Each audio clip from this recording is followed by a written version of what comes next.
You just take the dirty oil. Man, you guys want some random Wednesday stuff? You pour it in the fuel tank.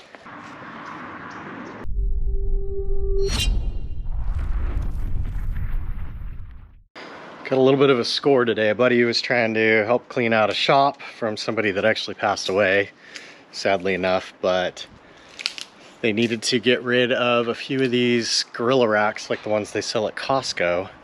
So I took the last 3 that he had and we left one kind of together, broke down the other 2, threw them in the dump trailer and brought them home. So I'm gonna get these 3 racks put together and then try and use them to help organize some of this chaos. Something I've wanted to do for a while is when I come home, all my trail tools just get dumped out all over the place in the garage. So I'd like to use at least a shelf or 2 on one rack close to the garage door where I just put all the trail tool bags and things like that. And that way, when it's time to load up a vehicle to go, whether it's my truck or Bluey or, I mean, even like the motorhome or something to go to the desert, that I just grab all those trail tool bags. So I'm gonna get these racks together out here in the driveway and start figuring out where to put them. I think what I'll do with one of the racks is try to put it in the carport, because I've got stuff like jack stands. I've got a whole pile of drive shafts. So I've got like this whole pile of drive shafts back here that, you know, I don't need that stuff in the garage. Those are just things to help future cheap projects, or, you know, give me flanges or yokes or tube or whatever if I'm gonna make front drive shafts for a lot of my budget junk. Let's get some racks put together.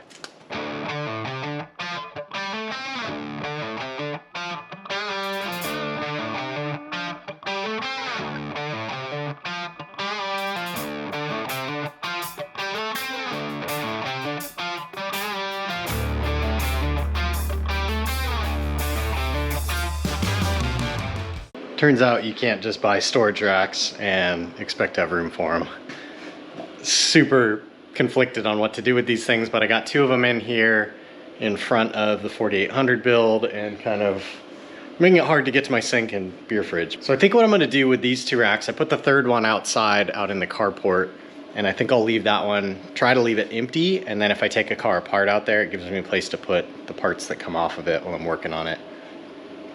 But the ones in here, I think what I'm gonna do is make this bottom shelf the trail tools. So all the stuff that gets loaded in the Bluey or gets loaded in the chase truck or whatever and goes with me on a trip to, you know, provide all the tools and stuff. So I think I'll make that the bottom shelf. And then what I'm thinking of doing is splitting the top 3 shelves into maybe halves. And I'm gonna go get, like, from Staples some magnetic labels or something. And I think what I'd like to do is like these are parts that need to go on the Excursion. These are parts starting to show up for Bluey. I've got random stuff that like is for each vehicle whenever I get to it. Like I didn't have anywhere to put it, so these are front shocks for the motorhome. So I'm gonna try and like break these shelves up into the vehicles I own, and that way as parts kind of stack up for each project, I can maybe just put them there, and then whatever I'm working on that day, I can go to that shelf and I know where they are and I'm not wondering where I put them. So we're gonna give that a shot. So I'll go get some labels here in a little bit. But man, you guys want some random Wednesday stuff? So this motorhome, this Class C, we bought in like at the peak of COVID, so we overpaid for it. It's a 2004 Jamboree 24 foot. It had really low miles on it, but because of that, it was also never maintained from a UV standpoint. So the roof had some leaks, and the guy hid it from us, unfortunately. So I have been, let me turn this off. So I have been chasing water leaks in the cab over since we got it. I took all of the original cab over floor out, dug out all the insulation. It had like some glued in styrofoam, and got it down to just kind of the, whatever they call that, outside paneling with the wood kind of glued to the inside of it. But every time it rains, we get moisture coming down, presumably the corner. I thought it was the windows. I resealed those. Nope. I've recocked the roof. That didn't seem to make a difference. So I think it's just coming down the corners of the roof and hitting this kind of like floor of the cab over and leaking. So I'm gonna make it, I'm gonna dry it out one more time.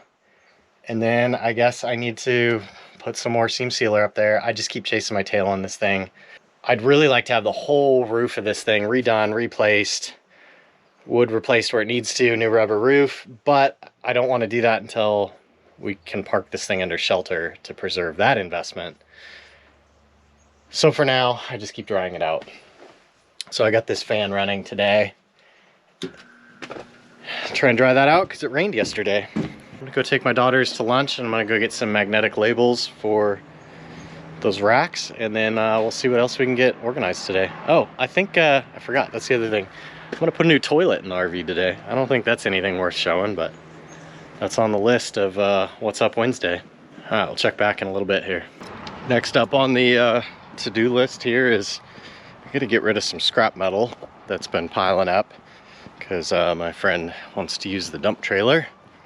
So I went around and rounded everything up I could. So we got everything from all the Coors Light cans that I crush all the time to an old 7.3 that got disassembled and determined to be bad, a couple old hoods, everything. So I'm gonna go take all this scrap down to Santa Maria,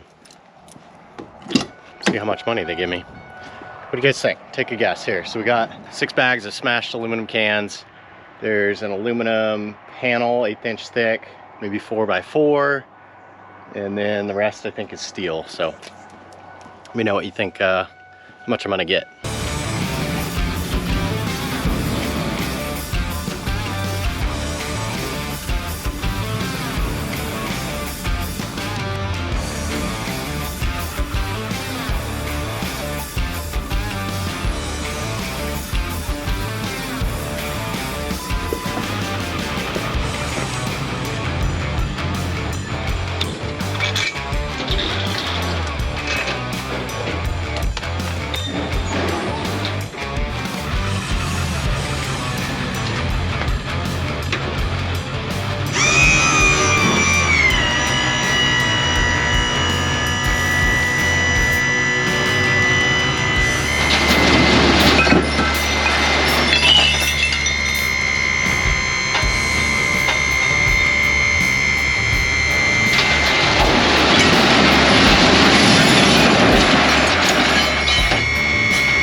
It was $118 for all the cans and the scrap steel. So if you guessed 118 bucks, crisp high five for you. I'm gonna have some lunch and get back to work.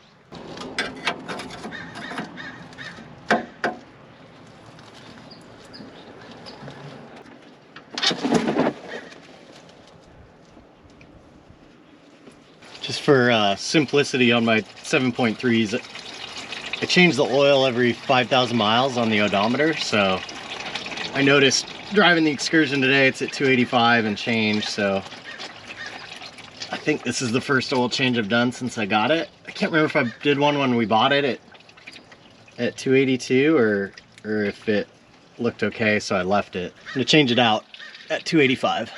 And then the next one will be due at 290.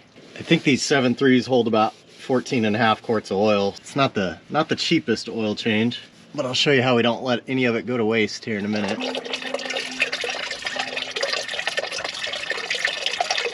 This is the best part about having a 7.3 and doing the oil change. You just take the dirty oil and you pour it in the fuel tank.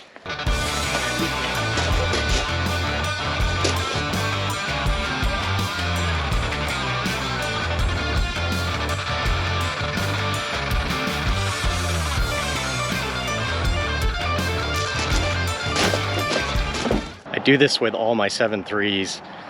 This, Bluey, whatever. My truck actually has probably 50-60,000 miles on just running like a waste motor oil blend, where you mix it with diesel or even unleaded gasoline. But at the very least, with your 7.3, just dump the used oil right in the fuel tank. Another thing checked off the list for today. Hope you learned something too, that you can put your used motor oil in your diesel. So this truck, the Excursion, doesn't have a catalytic converter. That's the only thing I damaged on my truck when I started running waste motor oil, was I plugged the catalytic converter after maybe, I don't know, 10,000 miles or something of heavy oil use. So 3.5 gallons of oil in a 40-gallon fuel tank, not even gonna notice it. Just gonna lube the fuel system a little bit, and I don't have to go to an auto parts store and dump the oil. On the quest to get the garage clean, functional, organized again is this thing. So if you guys have been around a while, you know that this is a 4800 class Ultra 4 King of the Hammers chassis that I've been building, but I haven't touched in a year and a half. Pretty crazy. Ran into some troubles and just needed like a break from this thing, so it just sat here and got dusty and whatever. But the best way to get my garage back and get some feeling of accomplishment is to work on it. So right now I'm gonna take the tires that originally were on the Whiskey Runner, then on Sideswipe, and then most recently sitting in the yard not doing any good, and I'm gonna put them on here, and I'm gonna work towards making this thing a roller over the next couple of months. A true roller. Like reasons why it can't roll right now is the shock mounts aren't done, there's no front bump stops, and the drivetrain is sitting on blocks of wood. So I think over the next couple of months I'm going to try to get shock mounts done, get some motor mount and drivetrain mounts, and then maybe roll this thing outside and see what it looks like in the sunlight, see if that excites me about it again.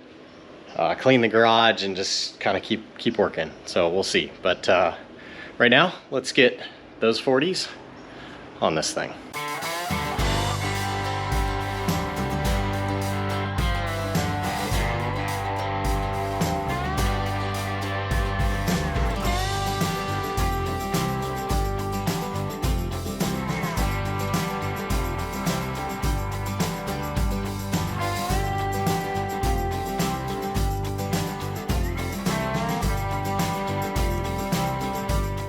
Not sure how much it'll show in the wide angle lens setting that I have right now, but this is a 5-inch backspacing wheel, which is more than I had ever planned on running on this thing. I know these would not clear at like articulation and lock.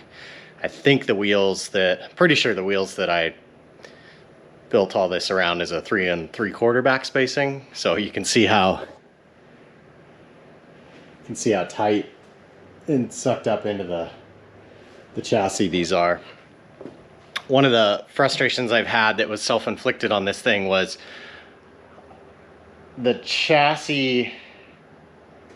This chassis had never been built before. So when Carlos at Tac One Fab and I were like trying to figure all this out, we didn't know what width axles, and I was able to get these used Spidertrax axles off an older car, and they're narrow. They're like 66 and 67 inches wide. This chassis really needs 72-inch wide axles to fit big shocks, to have all the articulation and steering that it's supposed to have. So it's been a big hurdle to try to get these 66 and 67-inch wide axles to work with the suspension on this chassis. And now you can kind of highlight it. Like a 5-inch backspacing wheel isn't gnarly and would actually be a good kind of centered up wheel if the axles were wider, but they're not. Yeah, in an effort to save money on used axles, I've been fighting them for quite a long time, and it bugs me every time I look at it and think about it. But we got some wheels on it. Next time I decide to work on this thing, I need to build the inside shock mount, so it'll sit on the other side of the shock eye here and look similar to this one, but obviously be a little bit different because that tube's floating away. Something else that's been really hard is because of the irregularities of a handmade car, the same template that I use for this side doesn't fit this side. There's about a 1/2 inch height difference between the sides of the car. So I've been trying to like navigate that as I go. So I'll have to make 2 templates, one for the driver's side, one for the passenger side for the inner of that. And then I can figure out where some bump stops will go and work on some drivetrain. If you guys want to see content like this and how I fabricate and how I make stuff and the things I consider, let me know, put it in the comments.